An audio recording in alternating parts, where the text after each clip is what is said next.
itu pengusulan pahlawan ini pada masa Soekarno dan setelah era Soekarno. Pada masa Soekarno, pengusulan pahlawan ini tanpa melalui proses yang sulit seperti ini gitu. Jadi pahlawan nasional yang pertama itu ada Abdul Muiz. Dia ditunjuk oleh Presiden Soekarno. Yang kedua Ki Hajar Dewantoro. Nah, kenapa Abdul Muiz? Karena tahun 58 itu terjadi pemberontakan PRRI, Permesta. Dan Bung Karno sangat terpukul gitu, bahwa kenapa ada daerah yang mencoba melepaskan diri, kenapa? Nah, beliau ingin sekarang mengumpulkan orang-orang dari berbagai daerah itu yang bisa menjadi teladan, berjuang tapi tidak memberontak gitu. Nah, Abdul Muiz itu anggota Volksraad, dia berjuang pada masa Belanda dan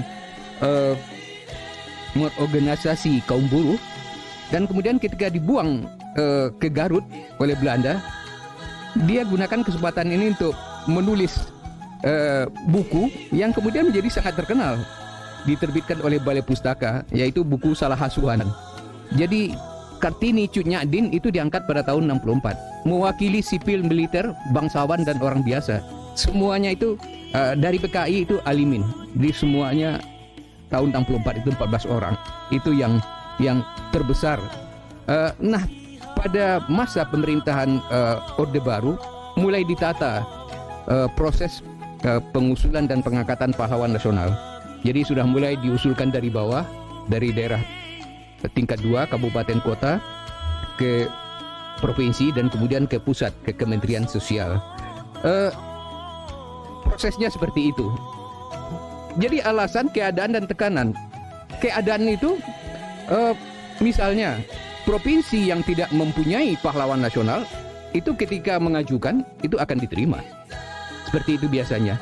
Jadi sekarang ini satu-satunya provinsi di luar Papua yang belum mempunyai pahlawan nasional walaupun sudah 12 tahun berdiri, Kaltara. Mereka belum mengajukan juga, ya sudah. Kalimantan Utara. Kemudian keadaan juga ketika Presiden Soeharto ketika itu ingin memperingati 30 tahun kembalinya Irian Barat ke pangkuan Ibu Pertiwi. Itu tahun 1 Mei 1963. 30 tahun kemudian, tahun 93, diangkat 3 orang tokoh dari Irian, Frankai Sipo dan lain 3 orang itu menjadi pahlawan nasional. Jadi keadaan gitu. Nah, keadaan ini juga pada masa sekarang ini adalah bahwa